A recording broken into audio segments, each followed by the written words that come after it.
ఇప్పుడు మీరు ప్రాపర్ అంతా వైజాగ్ మాస్టర్? వైజాగ్ పెద్దవాళ్ళ. పెద్దవాళ్ళ. ఓకే. ఏం చదువుకున్నారు అసలు మీరు? నేను చదువుకోలేదు అస్సలుకి. నాకు చిన్నప్పటి నుంచి అమ్మా నాన్న దూరం అయ్యారు. ఒక అన్నయ్య వాళ్ళ ఇంటికాడ బతుకుతూ కార్పెంటర్ వర్క్ చేస్తూ కార్ డ్రైవింగ్ చేస్తూ వీళ్ళు పవన్ సార్ పరిచయం బట్టి ఈ ఫీల్డ్కి నాకు వచ్చాను. ఇప్పుడు కేవలం పవన్ కళ్యాణ్ గారి వల్ల ఈ ఫీల్డ్లోకి వచ్చాను. ఓకే. లేకపోతే నాకు ఇంకా అక్కడే వైజాగ్లోనే ఉండేటోడు. ఏ కార్పెంటర్ వర్కో ఏ కార్ డ్రైవింగో చేసుకొని బతికేటోడు. అసలు ఏం చదువుకోవాలా? సంతకం కూడా రాదా మీకు? వస్తుంది. అదొకటి. అంటే ఒకటో తరగతి చదివాను. చదువుకొని ఒకటో తరగతి చదివాను. మరి నా జాతకం మారిపోయి ఇలాగా బయటకు వచ్చాను. ఓకే. కానీ ఆల్మోస్ట్ ఒక 250-300 సినిమాల దాకా చేసి ఉంటారు కదా స్టంట్ మ్యాన్ గా. చేశాను. ఇంత పెద్ద స్టంట్ మ్యాన్ ఎలాంటి డేర్ అండ్ డెవిల్ అని పవన్ కళ్యాణ్ గారు కూడా వాడారు. ఎలాంటి రిస్కీ షాట్ అయినా స్టంట్ అయినా బద్రీని పిలవండి అనే హీరోస్ ఇప్పటికి కూడా. అలాంటిది ఎందుకని మీరు ఒక పెద్ద మాస్టర్ అవ్వకుండా మాస్టర్ల దగ్గరే అలా ఉండిపోయారు? అంటే ఏదైనా రీజన్ ఉందా మాస్టర్? రీజన్ ఉన్నది. వాళ్ళు అంటే మనం పనిచేసేటప్పుడు వాళ్ళ వ్యక్తిగతంగా మాస్టర్స్ అనేది చాలా మంచివాళ్ళు. వాళ్ళు ఏదైనా వేరే విధంగా ఉంటే నేను మాస్టర్ అయిపోతా వీళ్ళేరేంది నేను పని చేయటం అనేటట్టుగా అనిపిస్తుంది. ఓకే. కానీ నేను మాస్టర్లు వచ్చిన దగ్గర నుంచి ఒక ఫైటరు ఒక వర్కరు అని ఎప్పుడు వాళ్ళు అలా చూడలేదు. వాళ్ళ పిల్లల్లాగే నన్ననే కాదు ప్రతి ఫైటర్ని వాళ్ళు వాళ్ళ మనుషుల్లాగా వాళ్ళ ఇంటి ఫ్యామిలీ మనుషుల్లా చూస్తారు తప్ప. ఎందుకంటే వాళ్ళు కూడా అలాంటి బ్యాక్గ్రౌండ్ నుంచి వచ్చారు కదా, కష్టంలో నుంచి వచ్చారు. దాంట్లో నేను ఇది అయిపోయాను. రామలక్ష్మణ్ మాస్టర్ కదా మీ గురువుస్? అంటే గురువులు అంటే మాస్టర్లు గురువుల లెక్కే నాకు. రాజు మాస్టర్ గారు మా గురువు. రామలక్ష్మణ్ కూడా రాజు మాస్టర్లే గురువు. ఇప్పుడు నాకు వాళ్ళు గురువుల లెక్కే. ఇప్పుడు అప్పుడు నేను చేస్తున్నాను వర్క్ అంటే నా గురువు లెక్కే వాళ్ళు. ఓకే. ఎన్ని సంవత్సరాల నుంచి ఉన్నారు వాళ్ళ దగ్గర? 15 years నుంచి ఉన్నారు. 15. ఇప్పుడు వరకు కూడా మాకు గొడవలు లేవు, ఒక మనస్తత్వాలు లేవు. ఇప్పుడు ఎలాగైతే నేను స్టార్టింగ్ లో వచ్చానో వాళ్ళ దగ్గరికి ఇప్పుడు కూడా అలాగే అంటారు. వాళ్ళు ఏమంటారు, మేము రామలక్ష్మణులు మా వెనకాల హనుమంతుడు ఓకే అనే మాట ఎప్పుడు అంటుంటారు. నాకు చాలా సంతోషం అనిపిస్తుంటది. ఏ ఫంక్షన్ అయినా కూడా నన్ను తీసుకొని వెళ్తారు. నన్నే కాదు ఆల్ ఫైటర్స్ని, వాళ్ళు ఎంతమంది ఫైటర్లు ఉన్నారు అంతమంది ఫైటర్లు ఆ ఫంక్షన్ దగ్గర తీసుకెళ్ళటం, మాట్లాడిపించడం అవన్నీ జరుగుతున్నాయి. మరి ఇంత జరిగాక నాకు ఎందుకు ఇంతకంటే పేరు సంపాదించేది ఏముంది? దానితో ఆర్థికంగా కూడా బాగానే ఆదుకోవటం. కరోనా టైంలో వాళ్ళందరు ఫైటర్లకి హెల్ప్ చేశారు. ఓకే. కరోనా టైంలో అలాగే ఏదైనా ఆపుతుంటే వాళ్ళు ఆదుకోవటం మంచిగానే మాకు అంతా చూసుకుంటున్నారు. ఓకే. ఆ మాస్టర్స్ వల్ల ఎంతమంది హీరోలు పరిచయం అవటాలు. ఇప్పుడు నేను బన్నీ సార్ ఉన్నారు, బన్నీ గారితో అంత పరిచయం అయ్యానంటే మాస్టర్సే కదా.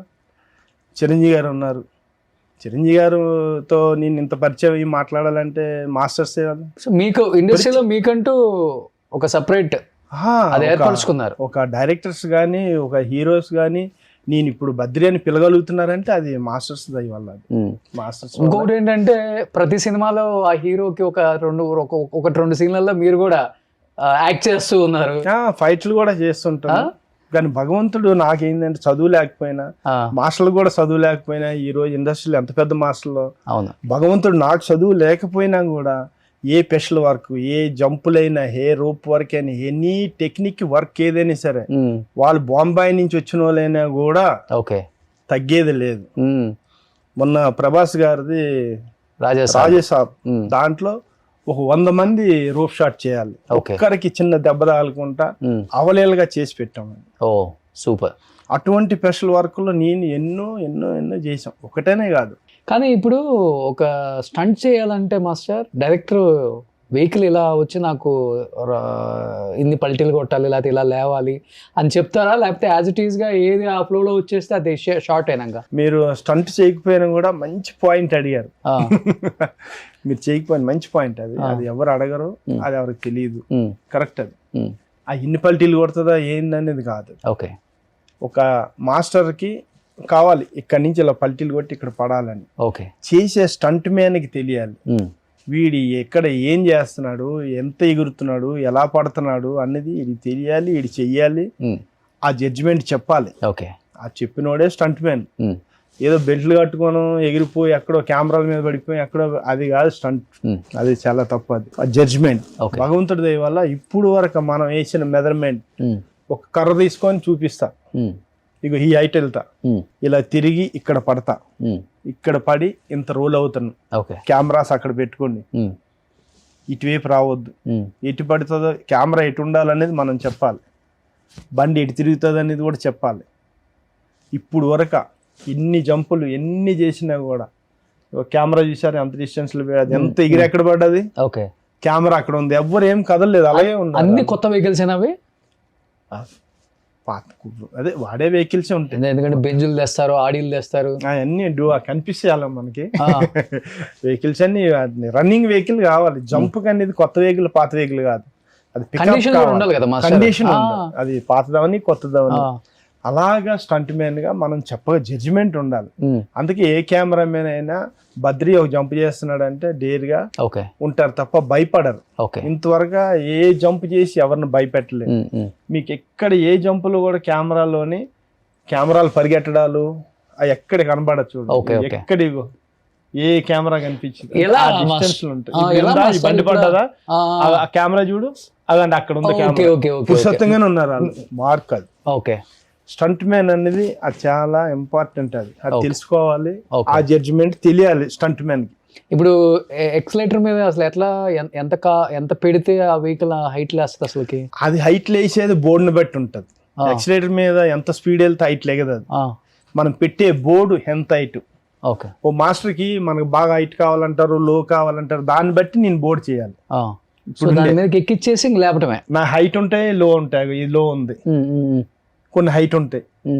అలా మనకి మాస్టర్లు హైట్ కావాలంటే బోర్డు హైట్ పెట్టాలి.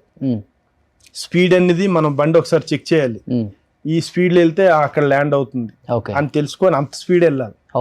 మన ఇష్టం వచ్చినట్టు స్పీడ్ వెళ్ళిపోతే మన చేతులు వేగంగా లేచేదాన్ని బట్టి కూడా పల్టీలు అదే తిరుగుతుంది. అది ఇప్పుడు బోర్డు ఎలా ఉన్నది, ఇన్ వన్ సైడ్ ఇలా ఎక్కిస్తాం, ఎక్కి ఇలా టర్న్ అయి పడుతుంది అంతే. అది ఎన్ని టర్న్లు అనేది అది మన చేతుల్లో లేదు. టర్న్ అవ్వడానికి మట్టుకు మనం బోర్డు ఎక్కుతాం. అది ఎన్ని టర్న్లు పడే జడ్జిమెంట్ మనం చెప్పాలి, అది ఎన్ని టర్న్లు తిరుగుతుంది అది చెప్పలేము. అది మరి దాన్ని బట్టి ఉంటుంది. లైట్ వెయిట్ అయితే ఫాస్ట్ తిరుగుతుంది, హెవీ వెయిట్ అయితే స్లో తిరుగుతుంది, పడే మార్క్ మట్టుకు మనం ఇవ్వాలి. కానీ ఈ లారీ ఇన్ని పల్టీలు తిరుగుతుంది, అంత వెయిట్ ఉన్న లారీ అసలు మీరు స్టీరింగ్ పట్టుకొని అలానే ఉంటారా? ఎప్పుడు స్టీరింగ్ వదలకూడదు, అలాగే ఉండదు. లారీ ఎక్కువేం పల్టీలు ఏం తిరుగుతుంది కాదు అసలు. స్టీరింగ్ పట్టుకోవడానికి కూడా అసలు ఆ వైబ్రేషన్, ఆ స్పీడ్ లో ఉంటాయి చేతులు అక్కడ ఉండాలి, లేకపోతే ఈ మధ్యలో ఎక్కడైనా పెడితే ఇరిగిపోతాయి.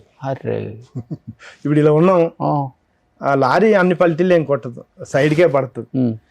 ఈ కార్లు ఉన్నాయి అన్ని పల్టీలు కొడుతుంది కదా, ఎప్పుడైతే ఇలా ఈ స్టీరింగ్ తో ఇలా ఉంటేనే ఇలా తిరుగుతాం మనం. ఈ మధ్యలో ఈ చెయ్యి తీసి పెట్టి ఇలా పెట్టాం మనం, ఈ స్పీడ్ లోని ఈ చెయ్యి ఇక్కడ, ఈ చెయ్యి ఇందులో పెడితే బయటికి వెళ్ళిపోద్ది, చెయ్యాలి ఇరిగిపోద్ది కదా. ఎప్పుడు కూడా స్టీరింగ్ వదలకూడదు, అప్పుడు మన చేతులు మన దగ్గర ఉంటాయి. స్టీరింగ్ వదలకపోవడానికి మనమేం దానికి ఏం లాక్ చేయలేము, తప్పదు, పట్టుకోవాలి అంతే. పట్టుకోవచ్చు ఏం కాదు, మనకి అంతా తెలివి ఉంటది కదా. ఈ నాకు లాస్ట్ బండి ఒకటే కానీ ఇవన్నీ తిరుగుతుంటే అన్ని నాకు తెలుస్తుంటాయి, అలా తిరుగుతుంటాను బండిలో. మీరు కూడా తిరుగుతుంది ఆగిందా, ఆగింది అంతే.